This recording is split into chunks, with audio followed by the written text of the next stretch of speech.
Hi, my name is Seraphel, and I like to give my dolls new faces inspired by things that I like. But wait a minute, this doll already has a new face. Why don't I get something else out of the way before I get into the story behind this doll? If you've read the title or seen the thumbnail of this video, you'd know that I've been inspired by Ray in Ive's new song and music video for Rebel Heart. I loved the nails she had on, so I wanted to give Draculaura a kind of matching set as well. I'm going to be using doll packaging to get the quote-unquote press-ons. I have hoarded plenty of the plastic Monster High shells, and they're great in this sense because they have this little lip on them that creates the perfect curve in doll nail scale. I've also seen people use the really skinny coffee straws, but I'm just using what's at my disposal.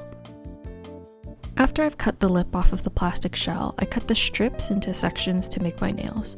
Remember to take into account that you want to have a nail bed and that you can always trim them after they've been glued if they look a little too long. It's okay if you don't cut in a straight line because the varying wideness can fit different nails, like how a thumbnail bed is wider than a pinky nail bed. I also round off where the cuticle is going to be.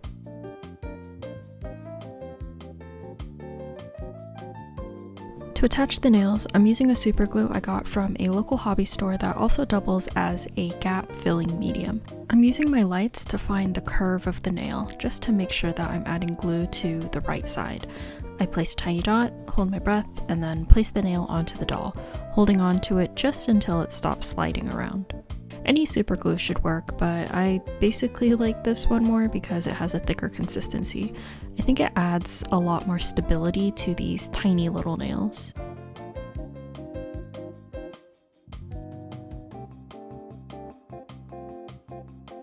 Once all the nails are on, I add another dot to the underside just to make sure that they're super secure.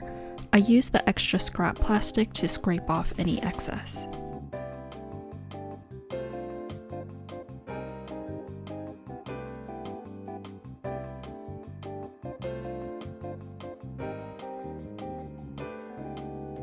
Now to figure out the charm situation while the nails are fully drying. I was a bit delusional at first, thinking I could make them myself, but I came to my senses and switched over to some nail glitters that I had lying around instead. This heart shape had a little bean-shaped punch out that I thought could work to look like wings because they're so tiny in scale. I then painted over the individual glitters using red and white paint. Unfortunately, I didn't record much of my process of assembling the nails because I was fighting for my life. I basically superglued the wings to the heart shape and then glued the entire thing onto the nails. And then I lastly added a layer of gloss varnish over everything to seal it in, kind of like you would a top coat on a regular manicure. Breath Nails did such an incredible job on this set, and while my recreation doesn't come close to their artistry, I'd like to think that the essence is kinda there. I'm looking at this video while I'm editing, and I can already tell that this video is going to be short. So I guess it's time for me to explain why the Draculaura I showed at the beginning of this video already has a face.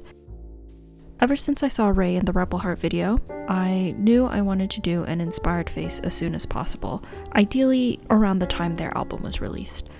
However, I was already in the middle of working on the Claudine in my last video, and I can only work on a single doll at a time. Don't get me wrong, I adore that Claudine, just as I adore everything I make, but I have to admit that she drained me a bit because of how long her braids took. I also felt myself entering a bit of a slump, but I really wanted to get the Rebel Heart Ray Draculaura out of my system before I lost motivation for her. Here was her final face. Looking back at it now, it's honestly not that bad, but I wasn't in a good mental headspace and I just kept on nitpicking. I felt like one eye was bigger than the other and I couldn't unsee it no matter how hard I tried. My original recording was also all over the place and I didn't even want to make a video anymore at that point.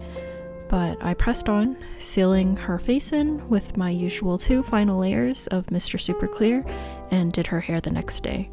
After boil washing her and setting her bangs in place, it was time to style her hair. I was met with her eyebrows coming off.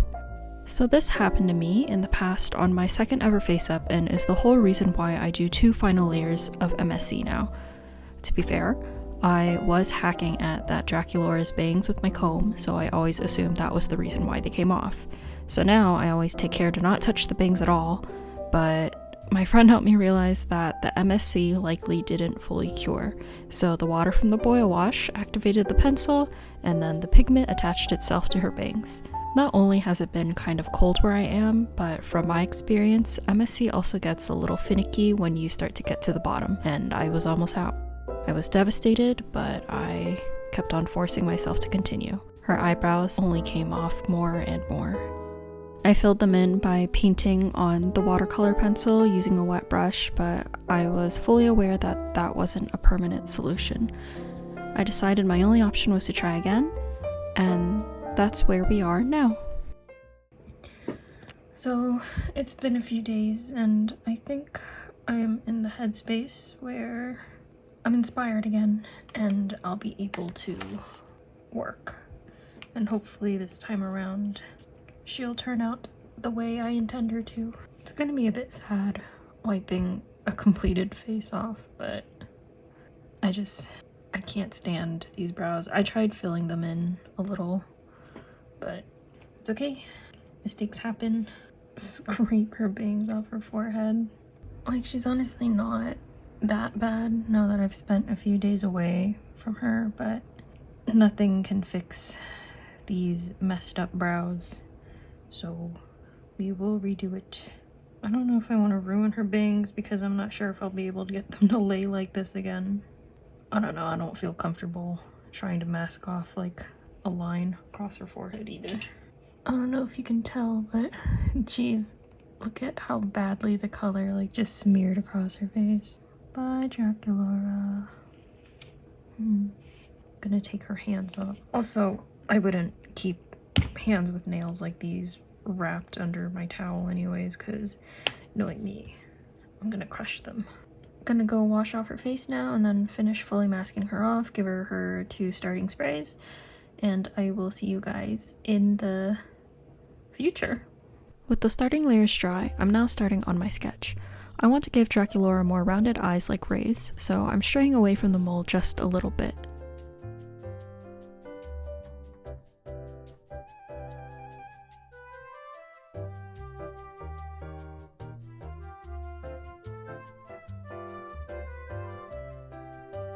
With my pencil horizontally across the face, I'll add little dots so I could get the placement right for her other eye. Then it's a game of connect the dots.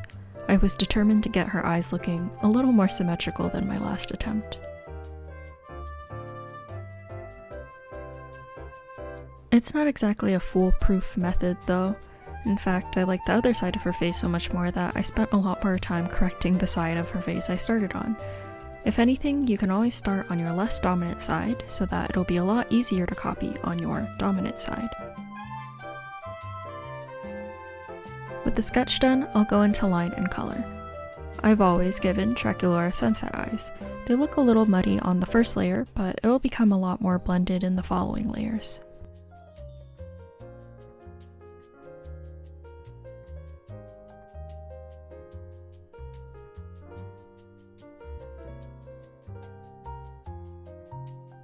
I also love mix matching her brows if she has a split dye, so she'll get 1 pink brow and 1 black brow.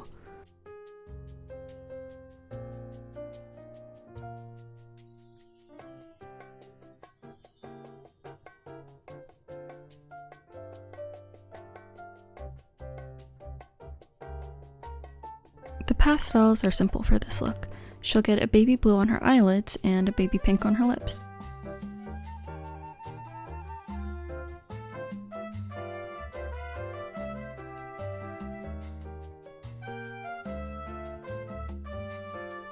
Her blush goes horizontally across her face and is positioned right under her eyes. Sometimes adding pastel can give you a little more grip for your pencil, so I'll go in and touch up where I can.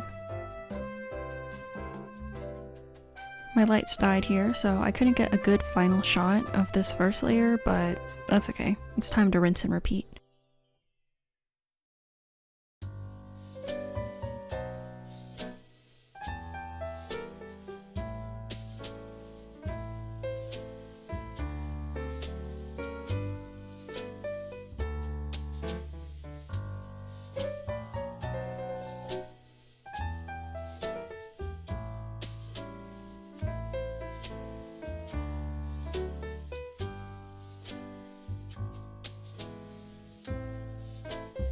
Since the pastel blue was so light, I went in with a matching pencil to very subtly trace her eye, like eyeliner almost, and emphasize the color a bit more. I don't know if it helped all that much, but I like to think that it did.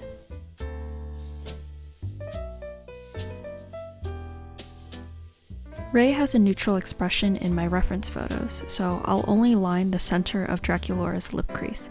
Lining the full lip crease would make her look too smiley in my opinion. On my final layer, I add her lashes and bring her to life with catch lights. I'll also add her fangs and her birthmark.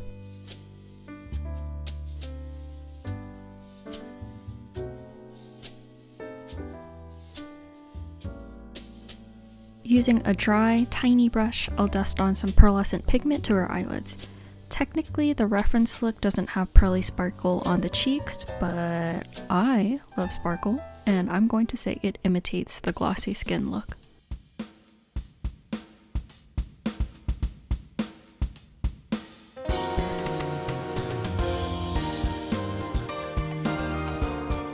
Here's the final look for my Rebel Heart Ray inspired Draculaura. I know she's quite simple at the end of the day, but her entire process really goes to show how being in the right mood and mindset can affect the art that you put out.